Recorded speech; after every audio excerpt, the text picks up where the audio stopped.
ప్రపంచవ్యాప్తంగా ఎంతో ఘనంగా జరుపుకునే ఫాదర్స్ డే వెనుక ఒక గొప్ప చరిత్ర దాగి ఉంది. అదేంటో ఈ వీడియోలో తెలుసుకుందాం. నేడు మనం కార్డుల ద్వారా, బహుమతుల ద్వారా శుభాకాంక్షలు తండ్రులను సత్కరిస్తున్నప్పటికీ ఈ ప్రత్యేక దినోత్సవం ఆవిర్భావం ఒక కుమార్తె తన తండ్రిపై చూపిన అపారమైన ప్రేమ, గౌరవం నుంచి ప్రారంభమైంది.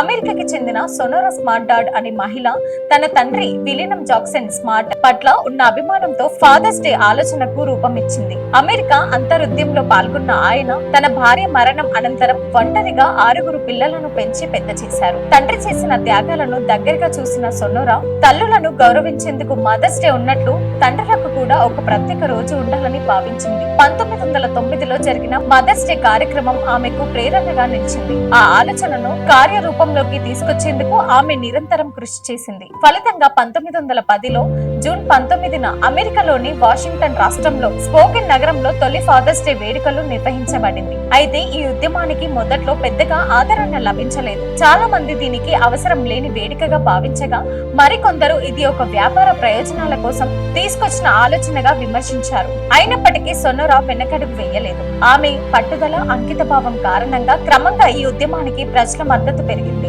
అమెరికా అధ్యక్షులు కాల్విన్ కూలిడ్జ్ మరియు Lyndon B Johnson Father's Day కు తమ మద్దతు ప్రకటించారు. చివరకు 1972లో అమెరికా అధ్యక్షులు రిచర్డ్ నిక్సన్ ఫాదర్స్ డే ను అధికారికంగా శాశ్వత జాతీయ సెలవు దినంగా ప్రకటిస్తూ చట్టబద్ధం చేశారు. అలా ఒక కుమార్తె ప్రేమతో మొదలైన ఉద్యమం ప్రపంచవ్యాప్తంగా జరుపుకునే వేడుకగా మారింది. నేడు ఫాదర్స్ డే అనేది కేవలం తండ్రులను మాత్రమే గౌరవించే రోజు కాదు. కుటుంబం కోసం అహర్నిశలు శ్రమించే ప్రతి తండ్రికి, ప్రతి తాతకు, గురువుకు, మార్గదర్శకుడికి, పిల్లల జీవితాల్లో తండ్రి పాత్ర పోషించే ప్రతి వ్యక్తికి కృతజ్ఞతలు తెలిపే రోజు. తండ్రి ప్రేమ ఎక్కువగా మాటల్లో కనిపించకపోవచ్చు, కానీ ప్రతి త్యాగంలో, ప్రతి కష్టంలో, ప్రతి విజయానికి వెనుక ఉన్న నిశ్శబ్ద శక్తిగా ఉంటుంది. అందుకే ఈ ఫాదర్స్ డే సందర్భంగా ప్రపంచంలోని ప్రతి తండ్రికి హృదయపూర్వక వందనాలు. మరొకసారి మీ టీవీ తరపున ప్రతి ఒక్క తండ్రికి హ్యాపీ ఫాదర్స్ డే.